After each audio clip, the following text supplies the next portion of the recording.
Hey, everybody. Welcome to At the Table in SFC. We are on here today for episode number 42.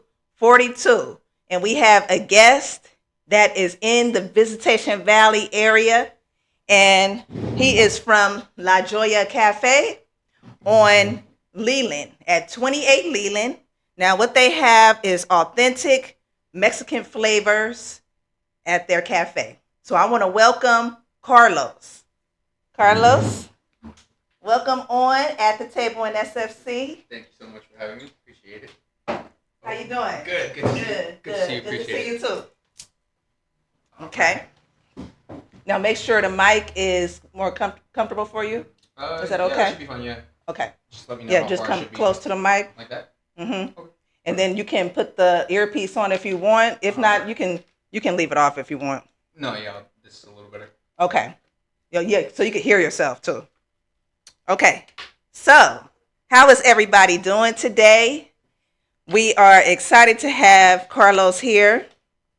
Now, Carlos, you guys just had a 2-year celebration for is it La Joya or La Joya? La Joya. La Joya. I'm sorry, you guys. It's La Joya Cafe. So 2 years. Congratulations. Thank you. And I'm gonna applaud you for that. Congratulations. Okay, so now this was April 26th, right? Yeah, it was April 26th. Okay. If I'm correct, I think the date. You know how it is with like official openings. Right. It was a soft opening a couple years ago, around that time, but obviously we wanted to match it with the Saturday of. Oh, okay. I think, if I believe correctly, there was like a few test days, the 25th through the 28th originally. Right. So it's a little flexible with what actual date. The date it was. But okay. Yeah. That was the. But it was in April, so. Yeah, those were like the 3 soft opening days that we had. Okay. Yeah. Okay. So sounds good. Congratulations. Thank you. Now, and you guys, I'm gonna leave this on the screen. Like their location is at 28 Leland Avenue in Visitation Valley, and their hours of operation are Tuesday through Friday, 7 to 2 p.m. Yep. Tuesday to Friday. And Saturday and Sunday from 8 to 3 p.m. Yes. And you're not open on Mondays. No, we're not open. So they're closed on Mondays, okay? So, and then if you guys want to go to their Instagram page and take a look at everything and the customers that they've had and their dishes, and it's really good. It's good. Definitely. I mean, the first thing I had was the breakfast burrito with the bacon and potatoes and stuff. It's really hearty, you guys, so it will fill you up, okay? Yeah, definitely. I think the breakfast burrito is by far the most popular thing. That's Really? I think that's what gets people going. Okay, that's one of your questions too. Yeah. That's by far the most common item. Okay, sounds good. Yes. Okay, so now I want to ask you. Let's see. Where was the location at? Well, first of all, before we get into that, I want to ask you, what is your title there? Like, what do you do at La Joya? Interesting question. Actually, I don't have an official title. I think if you were to ask Bertha or Jose, which those are the owners. Yeah. For the people that don't know, they're the official owners. They would call me the manager. Okay. But I think I played an interesting role throughout. I mean, I had a work relationship with Bertha before originally because we worked together at a place called the Midway, and I was the manager there. Now, where is the Midway? The Midway's at the end of Cesar Chavez, kind of by the piers. In that okay. area. Yeah, Okay. It's a big event venue. Right. They have some they host events up to 10,000 people at times. Wow. So we had a really good relationship aside, personal relationship, a good relationship at work and in the kitchen. And then another part, I study computer science. I'm a computer science. Okay, that's major here good. in the city. And originally that was my only role. I helped her build her website. Okay. Kind of get her to understand, really get her set up on the technology aspect of it. Okay. And are you over the whole Instagram, like your page? You're over that? What do you mean exactly? Like as far as like posting all because it looks good. Oh, thank you. Yeah. That's usually me. Jose will send me things as well. Like he likes taking videos. He's definitely a little bit more creative on that aspect, but he'll take a lot of videos and then I'll edit them and put them together and upload them. Okay. Sounds good. So you do a lot of like the technical side of the business. Yeah. Originally, that was my main role. Just kind of helping them get set up with the technology, with the POS system, with the printer, the whole situation. Okay. But once I left the Midway, naturally she was like, "Hey, if you want to start helping me out," and then one day turned into a week, and then a week turned into a month, and then. They need you. They're glad to have you there. Yeah, no. I think we work really well. I think they allow that. We all kind of have that same goal of testing.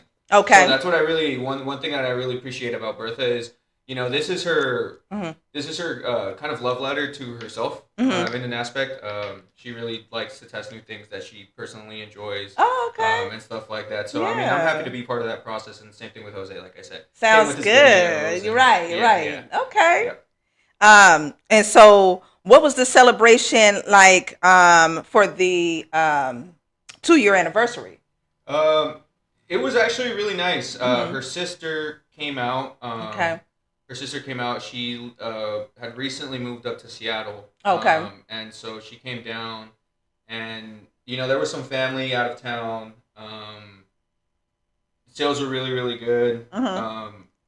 But I think in particular, that was the biggest thing. I think that was the one thing that I tried to capture with that post was just kind of the fact that it is a family business. Right. And that day, and it looks good. It looks good. Thank you. And that day it really was. I mean, you saw everyone. I mean, what do you call it?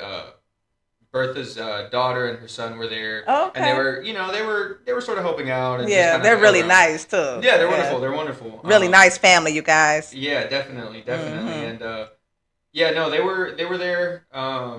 It was actually funny seeing the family dynamic. I think myself, and then there's one other person that isn't directly related. She's the cook, the main cook. But again, she's close to them as well. Okay. We were just kind of like laughing, seeing them. It looked like a sitcom, the family just kind of doing their thing. Yeah. Oh, that sounds good. So you guys had a good time. That's good to know. So where was the location? Was there a location before the Viz Valley on Leland? No, I mean, Bertha had a couple other businesses. She actually, if I'm correct, it was called Cafe 55. Oh, okay. Cafe 55 was located near a school or directly inside of a school. I'm not exactly sure which one, but it was located directly inside a school, so it was a little bit of a closed audience. Okay. But again, she always had that business aspect of herself of running a store and knowing what it took. Right. And then COVID happened. The business, wiped everything out. Yep, and especially the schools, they switched to online, so now with a closed audience, there's no chance of anyone coming by. So, right. So same thing, they closed up, and I remember when she found this spot. This spot was actually people had been going against, telling her, oh, you shouldn't open up there, you shouldn't open up there. The story goes that there was a series of businesses that opened and closed, within a span of a few weeks. Right. And she took a chance. She likes to prove people wrong. So when they tell her, you can't do something, it's kind of like that. Don't push the big red button. Right. So she went for it, and I think the approach that was taken in terms of it wasn't a very full stop. Let's go and get this business. It was she's very much how would I put this? Resourceful. Okay. For lack of a better word, resourceful in the way. People tend to say, "Oh, this tastes like home cooked." Sorry for keeping. It does. Yeah. No, it's okay. Yeah. People always say, "Oh, this tastes like home cooked food," but I like to tell people it's actually a step below because at home we have a better kitchen. Okay. She has a better. I have there's not. This has been very kind of just it's a house. If you look at the building, it's a house. It's a house, yeah. Yeah, and it's been turned into a business, and I think that's been great. The landlord, same thing. He kind of gave us the same spiel. Oh, whatever this happened. But I think it was a mix of great timing.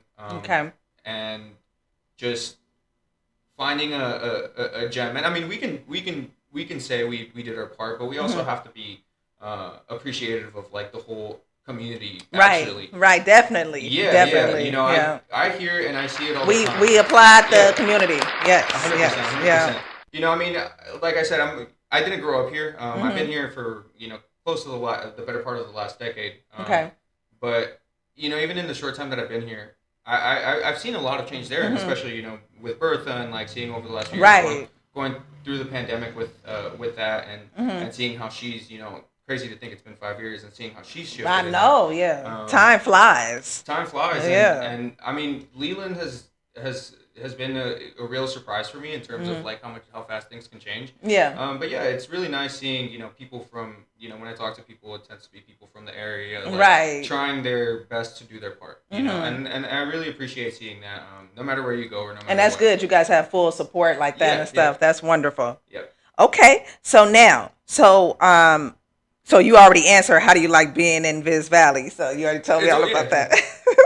Now, what dishes can you tell the folks are on the menu? What are some of the dishes that So you have? my favorite one is I would say the quesadilla. No, So- not your favorite, but like name the ones just on the menu. Oh, name ones. Okay, Yeah. so We're gonna get into that after. all right, I'll start with I think everyone would expect like a breakfast burrito, breakfast sandwich. But I think our main items that people particularly look for us too that that's not typical of just any cafe. Right. Would be the chilaquiles. Chilaquiles is a great one. It's become a very big. Now, what is that item? So Like I've never had it. So chilaquiles are they're tortilla chips. So they're triangle tortilla chips, and they're fried. You fry them in a sauce. So in this case, we offer a red, green, or a mole, which I'm not sure if you're familiar with what mole is. Yeah, I know. Uh-huh. Yeah. But I need to try those. That sounds good. They're good. They're good. It's Yeah. basically like an enchilada without the filling, chopped up, and then you. So it's with the chips.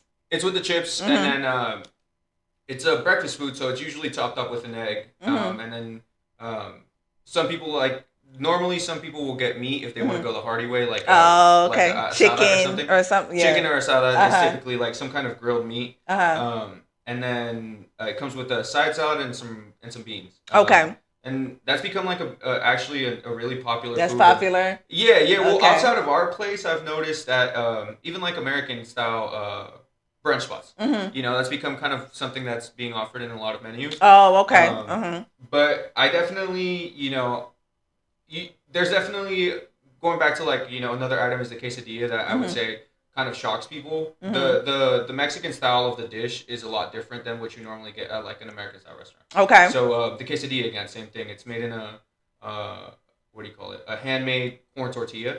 So it's not the flour tortilla that you would normally expect from like so it's not the okay. Yeah.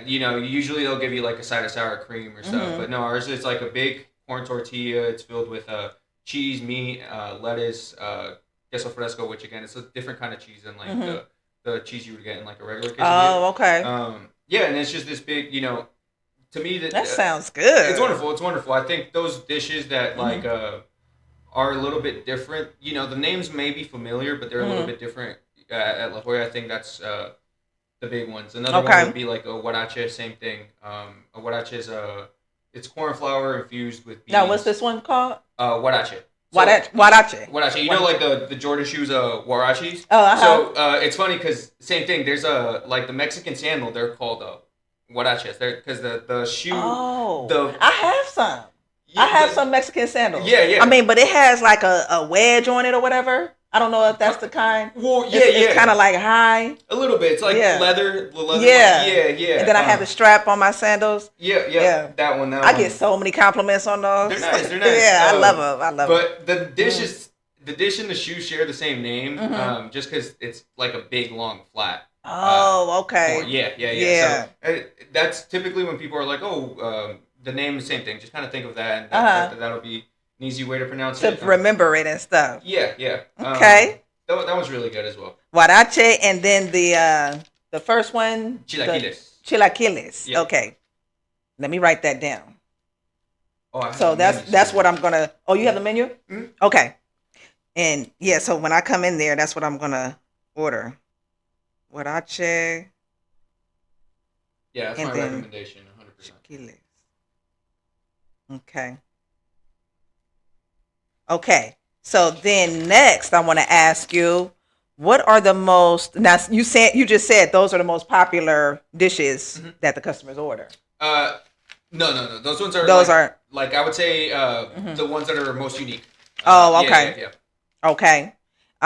So the most popular, what would you say? Again, by far, breakfast burrito, breakfast sandwich. Breakfast burrito. There's no beating it. Okay. Yeah. Okay. It's funny when people when we looked at the numbers of how much items sell. We obviously look at again like the quesadilla is a big seller, the chilaquiles are a big seller, but the breakfast burrito and the breakfast sandwich are more than 3 times like any other Really? item. You can pound down one, too. Especially you take some of the guys, a lot of the guys that come in early in the morning. We get a lot of like construction workers and stuff. They'll order like orders of 20 at one time. Wow. So they feed. It's easy to feed a whole crew. They're really cheap. Our breakfast burrito is $9, and then our sandwich is $8.75. Okay, yeah, that's not bad. That's not bad. Yeah. So and then we also offer a 10% discount when you order more than $100. Oh, okay. So. Yeah, again, people will get large bulk orders. So you guys hear that? You order, if you spend $100, more than $100, then you get 10%. Yep, so that's a good thing. So yeah. We do that to kind of entice large groups to order. Again, we open early. Our hours are early. Right. A lot of our clients tend to be, and customers tend to be, schools will put in like large coffee order. Okay. We're starting to get more like private businesses that'll put in like for events. We're looking to feed a group of so and so many people, or offer coffee to so and so many people. So yeah, that sounds good. Yeah. So you guys have different specials and stuff to offer the customers. That's really good. Yeah, and those because and that's the way to go about doing a business, because you don't want to just keep it at one type of thing or whatever. So that's what we try to do too with the jewelry and stuff that we have. Yeah, 100%. It's good to have different things, a variety of yeah. Okay, so now what dishes are the least popular that you can say? I mean, it's probably none, but I just want to throw that out there. Well, this kind of the one that, how would I put it? I would either put it one of the salads or one of the sandwiches. There's a weird thing with like items that are unpopular. So for example, the tuna melt. Tuna melt is not very popular at all. Right. But we have like such a I can think of the 3 customers right now that would be upset if we took it off. So like, it's no so question. They love it. Yeah. There's no question that of like, oh, should we remove this? No, because they come in every week to order their tuna melt. So so it's kind of like. I think that's their favorite. Yeah.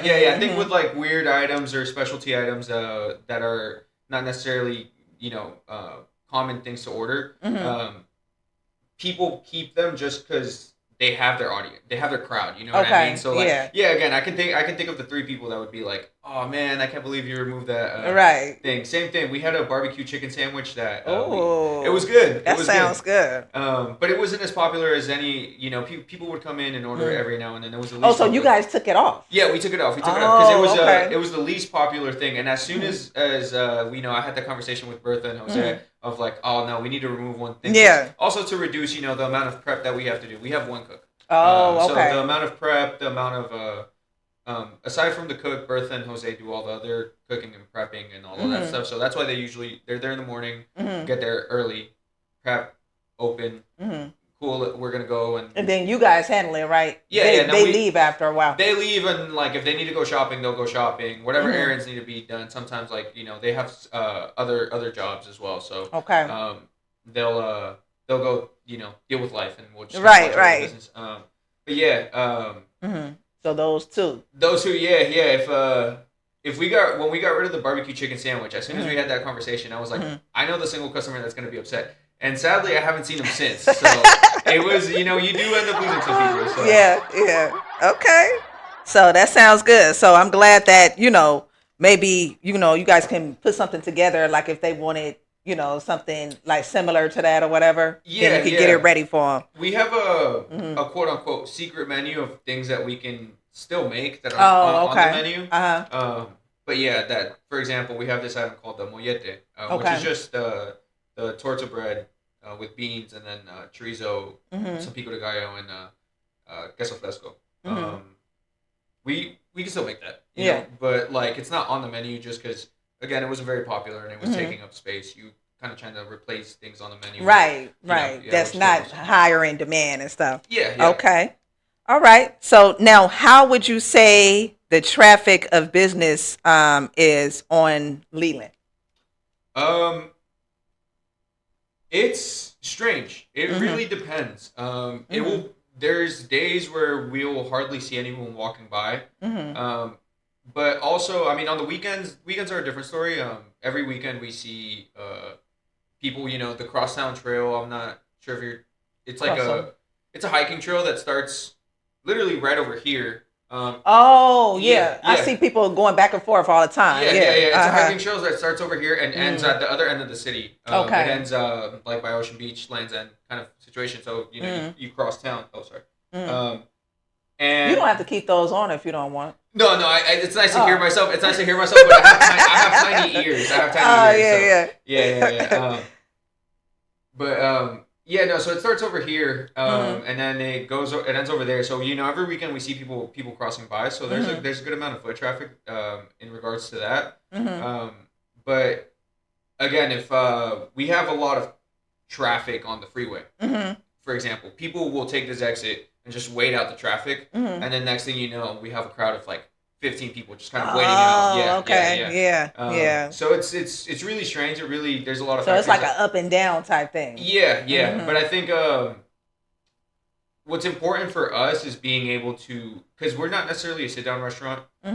So foot traffic for us is a little different than say like a full service restaurant, right? Because we can manage with like groups of people kind of standing up and hanging out, and like there's a family of people playing outside with their kids drinking coffee. So for us, it's a little bit nice when we're just absolutely packed. Okay. Yeah, that's like I think we deal better, and people kind of I'll just take these off. Yeah, you can take them off. Yeah. It's fine. I think people just tend to be a little more. What do you call it?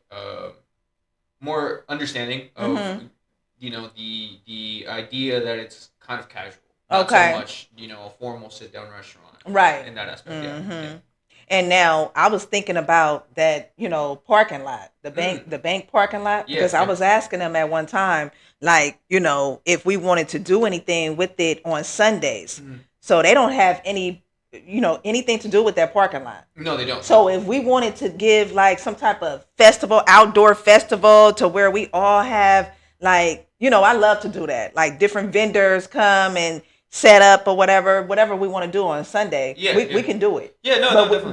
But you know what? We'll have to let that church know. That church that's, what is it?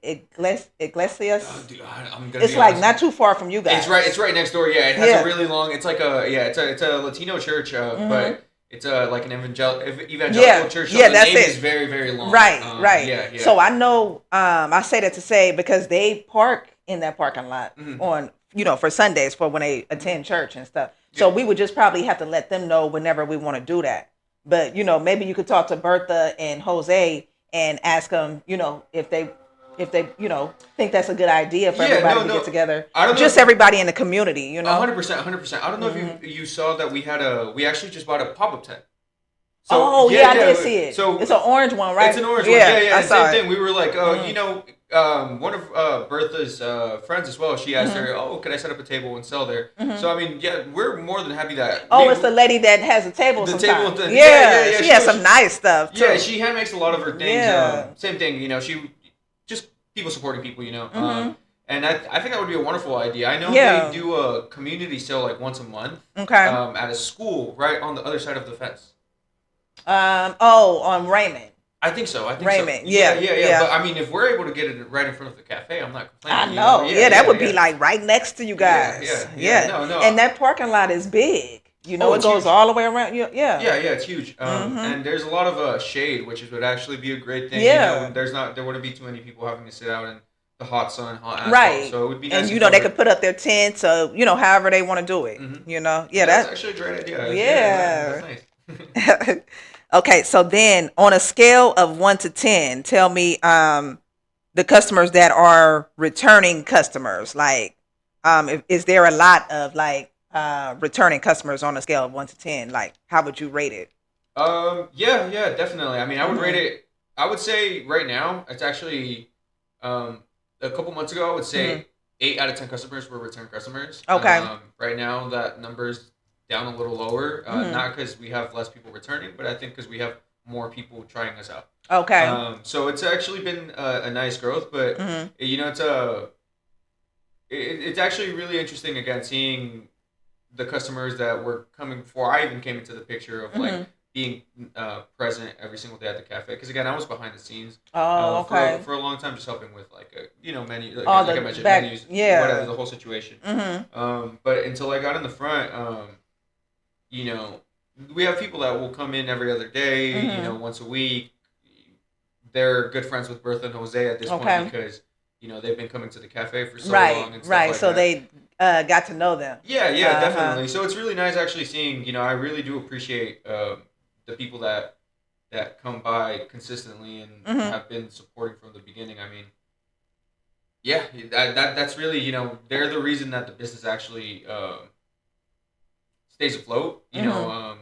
There's that's kind of like that's the goal in any kind of a restaurant, right? If I'm correct, right? Just anyone can attract a new customer, but it's really it's a really hard process of retaining one. And the fact that we've had people that again, I mean, there's this guy that has come in every single day this week, and we really do appreciate that, and we're really thankful that they enjoy the food enough that they keep coming back. And I mean, I give that when people tell me, oh, again, we come back because the food's great. Yeah, I can't take credit for that. I mean, again, I got to give credit to the kitchen, our cook. I think she really is a difference maker. But you play. Don't underestimate yourself. No, definitely not. But in terms of the cooking aspect, you play a part in it too. Yeah. But no, in regards of like the food actually being made, I think just how the food tastes and the taste of the food. And stuff, I think I got to give credit where credit's due. My respects to I tell people all the time, I have a lot of experience and years in the kitchen. I know I'm fairly young, but I mean I've before, like I mentioned, I was a manager at a kitchen at the Midway, and I would consider myself fairly well versed, in terms of my culinary skills, but. There's levels to it, I would consider myself a more well-rounded cook than, like, for example, my mom. But I could never cook the dishes that she cooks better than she does.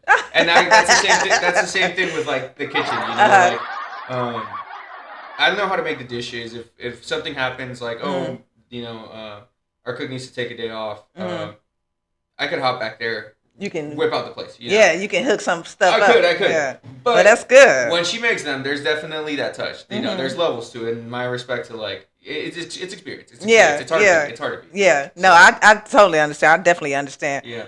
Okay, so then the next question, do you all do any catering, or is it strictly in the restaurant, in the cafe, or order to go? Well, the restaurant, or if they want to order to go. Yeah, no, we do offer catering and events and stuff like that. We haven't done events yet. That's the one thing that we're waiting for. You're working on. We have done again just private catering. For example, on Easter we had two of the church groups, the nearby church groups. They ordered like a setup for Easter, and we provided that. I believe there was a very early dinner. It was like from 5 in the morning to 8. Okay. So they had a big event. So we provided kind of like this early morning, not like dinner, breakfast. Breakfast, sorry, yeah, an early morning breakfast. And stuff of that sort. Same thing. We've had what is it? the middle school right up here, Visit Valley Middle School. They had an event. They ordered too. They ordered some coffee as well. Oh, okay. And Yeah. just recently, another like I mentioned, a private business just placed an order for a few hundred people in terms of just coffee, just just coffee, you know, dairy free options and stuff of that sort. So yeah, we do offer that. You know, if anyone, we don't have like a certain menu, just reach out if that's something that interests you. But yeah, no, we can always make something work. I mean, we're very flexible with. Sounds good. So you guys hear that? If you need some food catered, if you're having an event or whatever, you know, function that you want to give, definitely get in touch with them. Yeah, no matter how big or small, Right. Okay. Sounds good. So now tell the people, are you on any apps such as DoorDash, Uber Eats? Yeah, we're on DoorDash. If you look us up on, I mean, even if you just look us up on Google, you know how they offer that, they have the option to do delivery or pick up or deliver. Oh, okay. Yeah, directly on Google. And then it lets you choose whether you want to do directly from like Toast, which is Toast is our POS system. And then if you order through there, now Toast, is that an app too, or is just a POS system? It could be an app, or you can download the app, or same thing. If you order directly from Google, like right there, it'll just order it and send it through to our POS system. Same thing. The whole delivery process is handled by DoorDash. Okay. So if you order through Google, Toast, or DoorDash directly, either way, DoorDash is going to be the one that sends it to you. Okay. But yeah, that would be the way. You just go online. Even if you go to our website, same thing. Press either one of the buttons. It'll send you to those different links. Apps. Okay. But yeah, DoorDash handles our deliveries in terms of that. We're looking to get on Uber Eats. But again, it's kind of like, I would say not a large portion of our orders are deliveries. Oh, okay. Yeah. I would say if people usually do takeout. If people are going to eat some of the plates, obviously they'll eat them like in there. People come and have brunch and stuff. Okay. But I think, I would say. So it's mostly like in person and stuff like that. I would say takeout is like the biggest. In person, like takeout. Yeah, takeout. People come. Oh, hey, can I place an order to go? You know, and then like sometimes they'll start eating their food there. Say they order one of the sandwich. You know, oh, can I just get it to go? They'll sit outside, drink their coffee, take a couple bites of their sandwich. You know, and then spend the rest of their day. Yeah. That's like the most popular way that like people tend to eat. But yeah, we do get a good amount of delivery orders, and that's an option for anyone that has it or that would like it. But yeah, that's our most popular is definitely just to kind of take out that casual process. Of, you know, ordering coffee, getting something on the side. Oh, okay. Yeah. Okay. Now you're speaking about that coffee a lot, so I can tell that coffee is good. Yeah, that coffee is good. Well, and then the middle school, how you said the middle school ordered the coffee, so you guys got some good coffee. Yeah. Do you make iced coffee? Yeah, we make iced coffee. We make a full coffee bar, full espresso bar. Because I want to try. I'm not a hot coffee drinker, but I'll do like, you know, like if I was to go to Starbucks, you know, like a frappuccino, stuff like that. So I'm more of that type of person. Yeah, no. So I definitely got to come in there and get an iced coffee. Yeah, no, me too. It's funny because growing up in Seattle, people would expect a cold place to drink coffee. Yeah, but it's quite the opposite. You know, everyone of their drinks iced coffee, frappuccino. You think Starbucks being from up there. It's a big coffee city. And I think for me, that's been the most exciting part because before I got into the kitchen and before my first job at, not my real first job, I was grading papers as my first job. But my first like official job was at a Starbucks.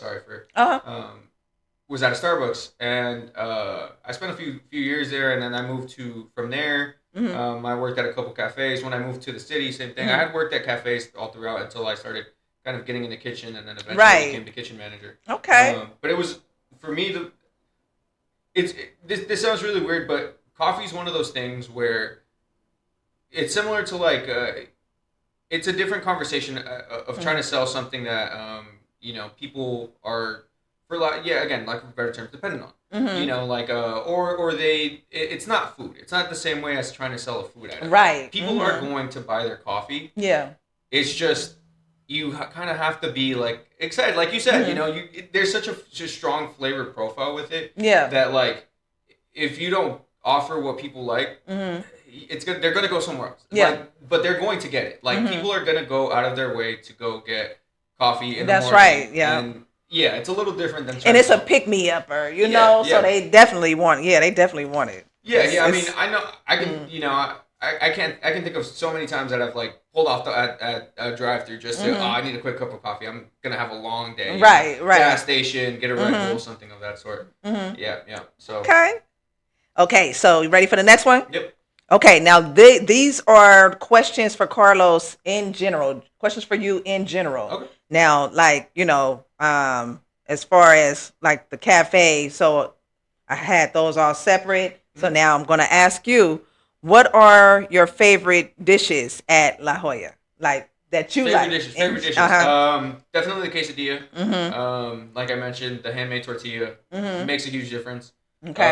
I would say my most underrated. That's one of my favorites, and the one that people don't order is the taco placero.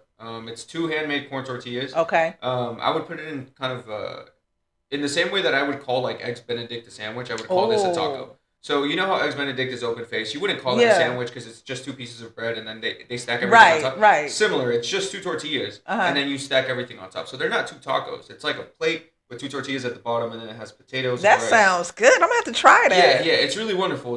Now the name again. Taco is just taco and then placero. So place. So taco. Place. Just spell place and then R-O. R-O. Placero. Yeah. Taco placero. Okay. Yeah. Yes. So that sounds good. Again, that handmade. And I'm a foodie. I don't know if you realize I hope so. I'm a foodie, so. and my husband is too. We are foodies. Yeah. No, I hope so. Yeah. Those 2. That I would say the handmade tortillas, the masa. Again, they buy them. They buy the masa at a. I forgot what's the store, but they make it. They make it. They make the masa there. Okay. And that it makes a difference. It definitely makes a difference. You know, right. Real ingredients make a lot of difference. It does. In terms of even just simple. You know, I'm not one to bash like a tortilla, but like when it's packaged and it's wrapped, you have to preserve it in some way. You know, versus something that's made in the moment. The tortillas will be if we make them that day and don't storm right. They'll be bad in a few hours. You know, you gotta toss them. You gotta toss them. And that's not something that can be said about like. That's wasted money or whatever. Yeah. So no, I can adapt to that because so we're gonna get back to catering for so we do soul food. Oh, okay, nice. So during the pandemic, just a little bit about myself, and then I'm gonna get on back on. This show is for you. Yeah, not for us. It's a conversation. So we were doing like soul food, like fried chicken, red beans and rice, oxtails, greens, mac and cheese, stuff like that. So we're definitely going to get back out there and do that. So you'll see us. Yeah, I'm sure once real ingredients make a huge difference. It does. Yeah, it does. You definitely have to put your all into these. If you don't use the right ingredients, then it won't be right. It won't be right. No, definitely not. Yeah, so I definitely agree with that. Yeah, that's so I would say anything that uses the masa, you'll definitely notice a difference between that and like something, something that you get elsewhere. Right. Yeah. Okay. So you answered this already. You told me you really your mom, cooks and then you cook things too. But I was going to ask, do you prepare the foods, cook at all? But what do you like to cook? Because you told me a little bit about. You kind of get in the kitchen and stuff. Breakfast. I would say breakfast. Breakfast is my kind of take on food. Brunch has obviously taken over like the food scene the last few years. Right. Again, I think for me that's why I'm really happy here because our specialty are Mexican breakfast items. Yeah. Which to me is like the ultimate comfort food. Again, same thing. To me the memories are just waking up and my mom prepping me these things. Oh, okay. So. Yeah, I would say my specialty in cooking is definitely breakfast. Okay. I would say I would consider myself just kind of all around well-rounded in the kitchen. I grew up again. I would consider myself just not a classically trained. I'm not a chef. A classically trained cook, but or just like a professionally trained cook. I guess. Okay. I've been through various kitchens, but I would say what I'm what I noticed, and no matter how well rounded I am, there's that level of how would I put it? There's that level of cooking that is next level once it becomes second nature. Okay. And I think that's where I'm trying to get to, especially with Mexican food. Right. Because I'm telling you, I can cook. You know, I feel wonderful if I cook in the kitchens and I whip up some meals. But the second I sit down and taste my mom's food, or even again our cook's food, you tear it up. Oh, it's a world difference. No, like it's a world's difference. There's something to it that I think I have yet to learn. And I think that's where I'm trying to go to next. Obviously, they put those those special flavors in there. And stuff. Well, I would say it's technique. Like one example, making the tortillas. I know how to make a tortilla. I know how to pound a tortilla, but like, well, it's definitely art. Yeah, cooking is definitely art. It's an art. It's an art. You know, and like again, I can replicate those movements and stuff, but it's second nature. You know, like the way that she makes the tortillas is she makes them so fast and so perfect, and just like. The other day, so she makes a lot in no time. I'm already the other day, someone asked for handmade tortillas, and she gave me a batch of handmade tortillas. And I looked at them, and I was like, "Oh, they asked for handmade tortillas. These look like the machine one. Like I wasn't actually that beefy, but I was like, what? Like shocked." And she goes, "They're handmade tortillas." Like wow. And I was like, wow, wow. I couldn't believe myself. I think I was being a little more aggressive in that because. Even thinking about it, still looking at it, the shape was so perfect. Everything was so perfect. But, you know, the beauty about authentic food is the imperfections, right? So, again, like, there's those little pockets of, like, where it's a little thicker than the other place. And it's not. And and I just can't get those. I can get it right. But I can't get those, like. Like them. Yeah, yeah. So, but. I'm going to applaud them on that. 100%. Okay. So that sounds good. Now, let me see. So you said you grew up in Mexico City. No, I was born in Mexico City. So I was born in Mexico City. Okay. I came when I was 2 years old to the States. Okay. I grew up in Seattle. Seattle, like okay. The south end of Seattle. Now I want to ask you about Seattle. Have you ever had, now going back to the coffee, have you ever had Seattle's Best? Yeah, definitely. Oh my goodness, you guys! If you ever had Seattle's Best, that is some of the best coffee. I got hooked on this coffee. So down on Geneva, I used to work at Milo Hotel. Okay. So that's the coffee that they serve the guests. Really. I used to work at the front desk, and I used to be so hooked on this coffee and brownies, and we used to have the brownies in the afternoon. For I don't know if they still do it. I haven't seen the brownies in a while. Yeah, they've changed. Quite a bit, actually. They definitely like found their little pocket of coffee. Oh, it's delicious, you guys. Great. And I actually gained weight. That's how I gained weight, off of that coffee and those brownies. The creamer will get you. Yeah. So what do you like to do? Now that's the A, how you grew up in Seattle. That's the A part of the question. Now B, what do you like to do when you're not working? Like I mentioned, I'm a computer science major. I study at USF. Okay. I've started pursuing that because in my free time, I've always been kind of like the person that likes to tinker around, make things. You know, I've always been kind of experimental in my things. So same thing. I think that's where that in connection to La Joya. Bertha asking me, "Oh, can you make me a website?" Right. And eventually it turned into me like trying to make these things, and still right now there's some, for example, kind of like a back end project that I've been working on that relates to that. Is I've been trying to. POSs are expensive. Oh, you pay a lot of fees. Exactly. Yes, they are. Ultimately my end goal would be to make one. Leave it to them, and then. I mean, that percentage that gets spent on fees per month would be, a lot of money back in their pocket. And I think in the grander scale of things, I think for me, my current goal right now is kind of in terms of like where I would see my kind of career, my hobbies and career kind of merging in the next few years is creating some kind of software that helps small businesses compete in the realm of like against larger companies, larger corporations. I think that's what's been so successful with La Joya. People always talk about like the algorithms on Instagram, the algorithms on Google, And it's one thing to, sort of understand them, but for example, you know, me coming from like a computer science background, I've some of my projects have been building algorithms. Okay. So understanding it from that aspect, I think being able to what do you call it? Being able to provide that in a in an in a very how would I put it?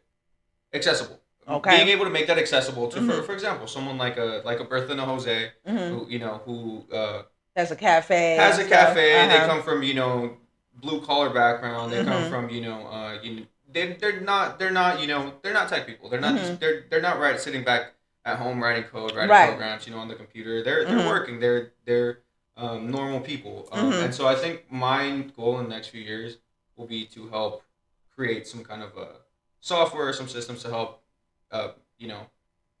businesses kind of compete in that aspect. Okay. So, one thing again would be ultimately a POS system. I think if I could create a POS system that I could, show to businesses, offer it to them, and tell them, here's a price for that instead of having to pay. Everyone loves a one-time fee. So it would be affordable. It would be affordable.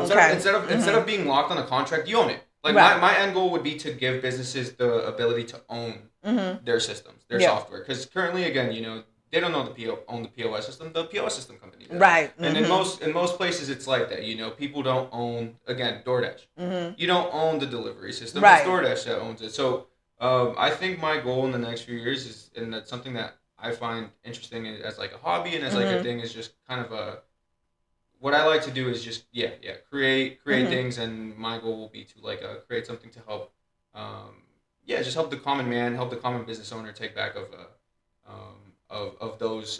ownership of their things. Because we're getting to a point that where, sounds good. Yeah. I mean, it's scary to think how much we actually don't own our stuff anymore. Right. You look at phones, you look at computers, you look at smart cars now, like, and it's competitive. You're competing out there, Yep. So it's that. Yeah, that's the thing. Yeah. No. So I think that's kind of my goal. Just help people own their things. That sounds good. Yeah. And we also, are talking about, we're considering an actual, storefront or whatever. So that's good to know that, we can definitely work with you. No, 100%. We can work with you on it. And in terms of like the store aspect, for example, you can hop on a platform like Shopify or something like that, which, not to bash them or anything, but again, at the end of the day, there's fees associated with that. There's it's always those hidden fees and stuff like that. Hidden fees, hidden contracts, that you have to deal with. You don't necessarily own it. If something happens, that's on you. Versus you build a website. It's funny because I think in the last few years the common person has gotten less. What do you call it? Less accustomed to working with technology, which is a strange thing. But like, I mean, I don't know. If you remember like the MySpace customizations, people were coding to like change their profile and like add music and I remember. I never had one, but I remember. Okay. See, it was a little right before my time, but I have older siblings, so I remember my older brother used to like code his MySpace page, and like that was a common thing for like 14-year-olds to be like coding to like show off their pictures. Oh, and, like, this and that. They were on it. Or like even getting on MySpace was popular. Yeah, MySpace, and even getting on their internet, it used to be a process. You know what I mean? Like, seeing my brother, I remember being 3 or 4 years old and seeing my brother like hop on the computer to get on and dialing and like the whole situation. It was a process. And so and I think we're getting very accustomed to things being so convenient in terms of like the software and technologies that we use, where we're losing a little bit of that, like, it belongs to us. Right. Yeah, it's different. It's different now. And then my husband and I, so we're in our 40s. So we were saying how, it's way different from back when we were, you guys, when we were younger, teenagers and all that. We didn't have any of that. As a little kid, we didn't have, those cell phones and stuff like that. We didn't get those until like high school, like coming out of high school. So it's technology. It's all about technology now. I mean, the whole conversation about kids with iPads. I mean, I had a phone when I was really young. I think I got my first phone. I was 7, 8 years old. Oh Yeah. man. Yeah. See, so like, I mean, it was still a flip phone. And that's the thing. It was still a flip phone. Like, it was a little Samsung with the 1 through 9s and everything. But now kids, they have the iPad, and it's like these everywhere. kids got everything, and they can't, and some kids can't go without it. If they leave it out the house, oh, I forgot my iPad, so they can't do without it. Ask a second grader to read or do math right now, and it'll be surprising how difficult it is for most of them. Yeah, and then AI is there to back everybody up. It's a lot now. It's a lot. Scary. Yeah. Okay, so now, where was the last place that you traveled to? Last place I traveled to. I mean, besides going back home, I wouldn't consider going back home traveling to like see my mom in Washington. Oh, okay. She's still there. Yeah, my mom's in Washington. Oh, okay. Okay. I would say, man, I haven't traveled in a while. Have you been back to Mexico? Back to Mexico. Last time I was in my teenage years. I think the last like big trip I took was to Puerto Rico with my girlfriend. Oh, okay. I went to Puerto Rico with my girlfriend. Nice. So yeah, it was fun. I love. It's weird. You're still in the U.S. But, obviously Spanish speaking territory. But I mean, I really like it. I think that the nightlife is wonderful. I think the like what do you call it? The island like culture of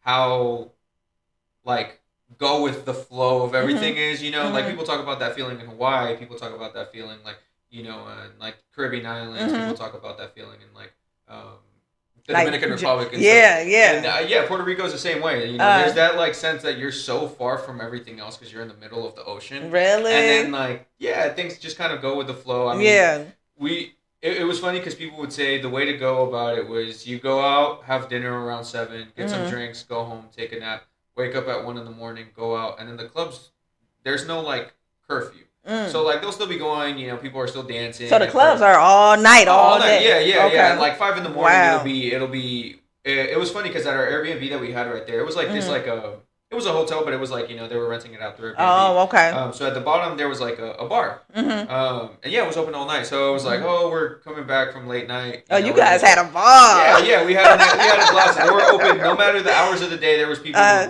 dancing, drinking, like, and dancing. Dancing's a huge thing. Yeah. I love to dance. I know, man. We do too. Man. Yeah, they have some Puerto great Rico. Dancing. Okay. Puerto Rico's wonderful, yeah. Yeah.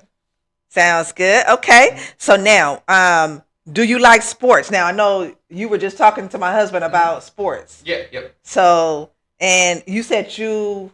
I boxed from childhood, and then once I got into like my older teenage years, I switched to wrestling. Okay. I've always been into fighting sports. Who's your favorite boxer? Favorite boxer of all time? Sugar Ray Robinson, easily. Okay. Sugar Ray Robinson. Okay. Sugar Ray Robinson, easily.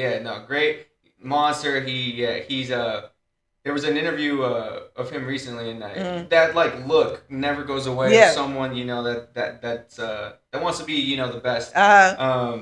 Definitely Sugar Ray Robinson or Cesar Chavez. Cesar Chavez Sr. Great boxer. Recently, but like recently, recently, I would say. I've been getting into. I'm not sure if you're familiar who Triple G is.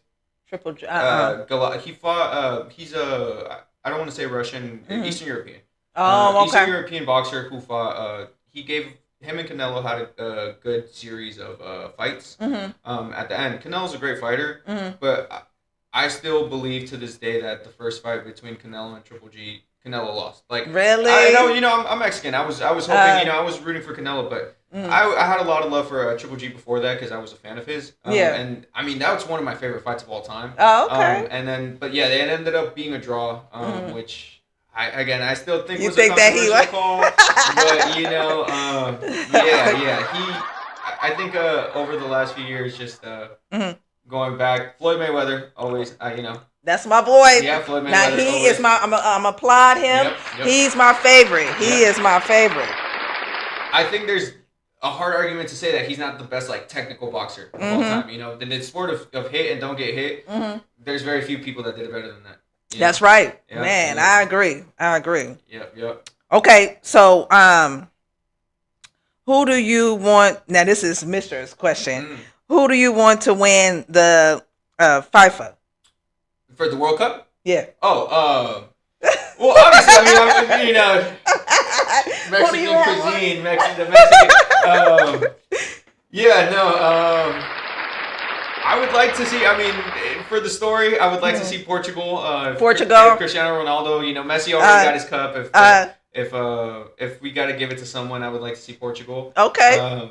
I think the last World Cup, Argentina and France, that was one of the greatest games of all time. Mbappe really, you know, he did his thing. Yeah. But yeah, I mean, yeah, Portugal. If I had to say besides Mexico, I would like to see Cristiano Ronaldo at least get his moment. Okay. Sounds good. So he's gonna be watching it, and you know, you can share this, like, you know, with everybody, you know. Oh yeah, definitely. La Joya, everybody. Yeah, send it to your mom too. Yeah, no, I'll share it to her. I'll your share friends, it on the page. everybody. Yeah. Okay. And we'll have you back. You know, whenever you want to come back. Oh, yeah, thank you. So if you were a ball player, what sport would you prefer to play? Like, okay, so would you like box, or would you have another sport that you would play if you had that choice? I mean, I think I'll naturally go with fighting sports, but if I had to choose a sport with like a ball sport, it's funny, I'm horrible at ball sports. So really? Soccer, basketball, football, it's a complete different stance than fighting. Where like in those sports, it's a little more square. You're a little more kind of forward. You have to be kind of boxed in. Yeah. You know, fighting, it's like you have 1 foot forward and you're kind of So you would fight. Yeah, definitely. Well, I'm just bad at all sports in general. I football. I think that would be like naturally from like a wrestling to the other one. I think that's like the most natural one. You have some of the greatest football players. Okay. Incredible wrestlers. I mean, Ray Lewis. He was an incredible college wrestler. Incredible. He was always and you know he gives a lot of his explosive power to that to wrestling or in football to wrestling. So I think that would be like a natural transition, but. To say that I would ever be great at any ball sport is hard. So it's not ball sports. I'm really bad at them. I try. I enjoy them. I like playing for playing, but I'm not at all. I look very unathletic when I play ball sports. Okay. So now, if you won, now this is another question. Now I don't think I ever asked anybody this on the show. If you won the lotto, where would you be today? If I won the lotto, where would I be today? Home with my mom. Home with my mom. Okay. I think, so you would be back in Washington. I would be wherever my mom is. I think that would be. Carlos, wait a minute. Now, and for you guys too, we've been watching this stand-up comedian, and he does like crowd work. He's in Tacoma. Oh, okay. Well, I think he's from Tacoma. Okay, Washington. What's his name? Nate Jackson. Oh, have you seen him? No, I haven't. I'm gonna have to send you. What I'll do is send you a link. Okay. Because he's on YouTube. Okay. He is so hilarious. Yeah. It's called Crowd Work, and I'm gonna link it down below, you guys, so you can watch it too. Nate Jackson. So he does crowd work, and what that is, he picks out everybody from the crowd, and he'll just, ask you just. Pick on you or whatever. Yeah. Like if you're, with if you're a couple, you married, you have any kids? Yeah. You want kids? Or if you're with your friends, you looking for a man? Okay, let me hook you up. Hey, you married right there? You like her? Yeah. No, like I've seen clips. I've seen clips. He'll pick out the audience. He is hilarious. I feel like if I see a picture of him, I might recognize him. I'm not great with names, so man. And we you know what? We have watched. I think we've watched all of his stuff lately. I don't think he has anything else that we haven't watched. He has little shorts on YouTube or whatever. But as far as, and I think he makes new ones every month. Okay. So I think that we'll be able to watch a new one. But he is hilarious. Yeah, no, Tacoma's a strange city. Tacoma's a strange city. I'm not sure if you're familiar with it. No, I've never been there. It's a strange city. But we want to go and we want to be on Nate Jackson's show. Yeah. We want to go. It's a very industrial city, and they got when you said Tacoma, I was like, that makes a lot of sense because it's very industrial. But they have this huge. well, I don't want to call it like a theater. It's again an event venue. It's like it's a dome. It's Oh, called the okay. Tacoma Dome, and they have like big shows, stand-up comedy Yeah. shows and stuff. So maybe that's where he's Oh, I'm sure. at, his Yeah, shows. yeah. As soon as you Okay. said Tacoma, I was like, that's where my mind went. So I was like, he's Yeah. probably doing shows there. So Okay. yeah. I'm sure. Man, I'll definitely send it to you. Yeah. Thank you. Yeah, I'll definitely check it out. Okay, so I have one last question to ask you. Sounds good. Now, well, it's 2 in 1. Mhm. Now, any thinking about any kids, and the second part is marriage. Oh yeah, definitely. Yeah? Yeah. I think, Okay. I'm 24. Mhm. I'm getting to that point where I'm kind of leaving my early my days. I had my fun with my friends. Obviously, Yeah. I'm still young. I still feel it. Like Yeah. the whole conversation of like, oh, one day you'll wake up and you'll be super hungover. I don't get that. I'm still my metabolism is great. Yeah. No, I still feel it. My metabolism's good. And, I still feel decently young. But in terms of like actual brain development, I do feel myself making better decisions and being more aware of like maybe I should go to bed. Maybe I should drink some water. Maybe And right now my girlfriend actually she just moved to Boston recently. Oh, okay. Boston? Yeah, Boston. Yeah. Man. She's she actually is from far the city. from here. Far, yeah. Yeah. No, it's she's from the city. Born and raised. So are you going out?